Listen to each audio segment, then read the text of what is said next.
Student, अभी मैंने पहली और दूसरी वीडियो में आपको ये बताया कि जो है ये लोग युद्ध करने के लिए जाते हैं और युद्ध के लिए तैयारी करते हैं। परंतु जो है युद्ध जो है करते हैं, तात्या को ढूंढने की बात आती है कि तात्या को ढूंढा जाए। और जूही कहती है कि मैं जाती हूँ और मैं वहाँ पर तात्या को ढूंढ कर लाती हूँ। जूही खोज क्यों नहीं सकती? आपकी आज्ञा होने पर मैं उन्हें पाताल से भी खींच कर ला सकती हूँ। जब महारानी लक्ष्मीबाई ने कहा कि जाओ, तुम कुछ नहीं करो, सिर्फ तुम जाओ और उनको ढूंढकर तात्या को ले आओ, तो बोलती है मैं खोज क्यों नहीं सकती हूँ, आपकी आज्ञा हो तो उनको मैं पाताल से खोज लाऊंगी। जाने के लिए मुड़ती है, रघुनाथ तेजी से प्रवेश करता है। जैसे वो जाने के लिए टर्न होती है कि पर्दे के पीछे जाने के लिए, वैसे रघुनाथ राव, महारानी आपने सुना क्या? रघुनाथ, लक्ष्मीबाई बोलती क्या मैंने सुना? तब वो बोलते महारानी, जनरल रोज की सेना ने मुरार को पेशवा की सेना को हरा दिया है। किसको? मुरार के पेशवा की सेना को हरा दिया है। जूही कांप कर, क्या पेशवा की सेना हार गई? लक्ष्मीबाई, पेशवा की सेना हार गई, वह अच्छा ही हुआ, अब पेशवा की आंखें खुलेगी। रघुनाथ, अपनी सेना को तैयार करने होने की आज्ञा दो, रोज ग्वालियर का किला नहीं ले सकेगा।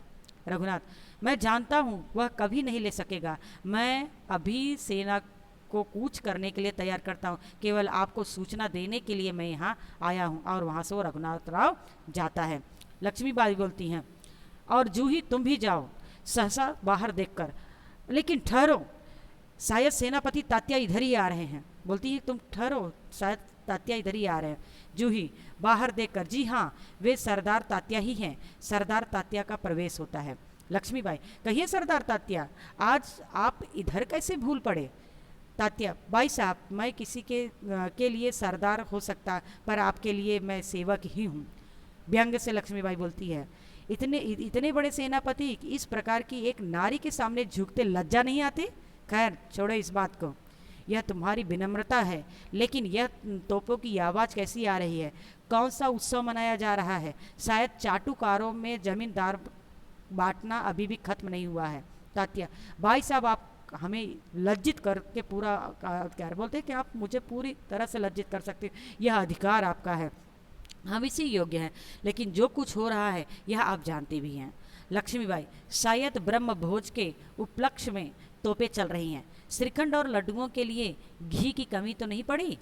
जूही, सरदार, इस बार इनको माफ़ कर दीजिए। तात्या व्यग्र होकर, भाई साहब, आप यूं ही कब तक फटकारती रहेंगे? लक्ष्मीबाई, तू कहती है अच्छा, मुंदर को जूही को कहती है ठीक है। जूही कहती है कि भाई साहब एक बार इनको छोड़ दो। तब वो बोलती है, लक्ष्मीबाई कहती है कि ठीक है, इनको एक बार मैं छोड़ देती हूँ। तात्या का जो है वह फिर बात करती है, फिर कहती है लक्ष्मीबाई, मैं तैयार हूँ। तात्या, मुझे कोई आशाएं थी, तुम्हारे रहते यह सब हो गया। जूही, सरकार ये स्वामी भक्त हैं। जूही कहती है, मतलब रानी लक्ष्मीबाई के, तात्या तुम्हारे होते हुए ये सब हो रहा है। तो कहती है, तब जूही कहती है, सरदार ये जो है स्वामी भक्त हैं। लक्ष्मीबाई, लेकिन आज हमें देशभक्तों की आवश्यकता है। खैर अब कुछ नहीं बिगड़ा, अब भी बहुत कुछ किया जा सकता है। तात्या, इसलिए तो आया हूँ। तात्या कहता, मैं इसीलिए तो आया हूँ, जो हो गया आप उसको जाने दो। भाई साहब, आप जो कहेंगी मैं वही करूँगा, जो योजना बनाएंगे उसी पर चलूँगा। लक्ष्मीबाई, तो जाओ, तलवार संभाल लो, नुपुरों की झनकार के स्थान पर अब तोपों की गर्जन को सुनो।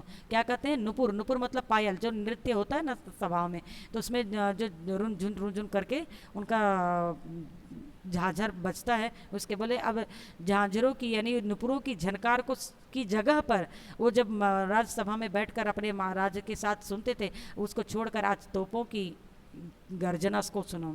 भूल जाओ राग रंग, याद रखो हमें स्वराज लेना है और हमें रंग भूमि मौत से जूझना है।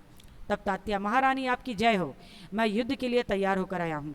फिर वो कहती है लक्ष्मीबाई को, जानती हूँ, लेकिन सेनापति इस बार यह याद रखना कि दुर्भाग्य से विजय न मिली सकी तो तुम्हें सेना और सामग्री दोनों को दुश्मन के घेरे निकल कर ले जाना है। ऐसा ही होगा। तात्या कहते हैं ऐसा ही होगा। लक्ष्मीबाई, तात्या, मेरा मेरा मन कहता है कि यह मेरे जीवन का अंतिम युद्ध है। रानी लक्ष्मीबाई कहती है कि मेरा मन कर रहा है कि यह जो है जीवन का अंतिम युद्ध होगा।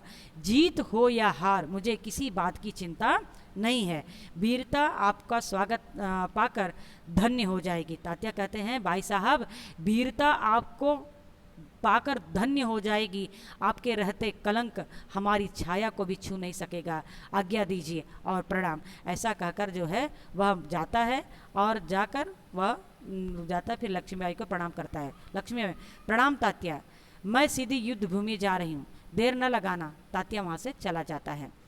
फिर वहाँ पर जो है मुंदर होती है, सरकार आज मैं बराबर, आप सर को कहती है कि मैं आज आपके बराबर रहूँगी, यानी जैसे आप घोड़ा लेकर लड़ोगी, क्योंकि पहले घोड़े पे ही लड़ाई किया करते थे, तो बोलती मैं आपके साथ साथ रहूँगी। मुंदर कहती है और मैं तोप खाने संभालूंगी। लक्ष्मीबाई, और हम सब मिलकर यह स्वराज प्राप्त करेंगे, यह स्वराज की नींव का पत्थर बनेंगे। बोले या तो ये स्वराज हमें मिल जाएगा, या तो हम इस स्वराज को जीतने के लिए नींव का पत्थर बन जाएंगे, यानी कि हम ही वह युद्ध करेंगे जो हमारा यह स्वराज है। हर हर महादेव। तीनों हर हर महादेव का उद्घोष करती हैं।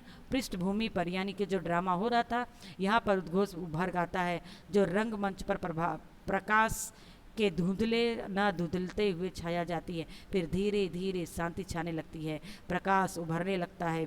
पृष्ठभूमि गीत पर गीता का पाठ उठ जाता है। जब रंगमंच पे ड्रामा हो गया, वो लोग चले गए, तब ये जो स्टेज का है वह कंडीशन बताया, तो वहाँ पर गीता की स्वर उठ जाते हैं। यहाँ पे शब्दार्थ कुछ दिए गए हैं, इसको पढ़ लेना। यहाँ पर मैं यह वीडियो ख़त्म करती हूँ। तीनों, मैं आशा करती हूँ कि आप लोगों को अच्छी तरह से समझ में आ गया होगा। अस्तु, प्रणाम।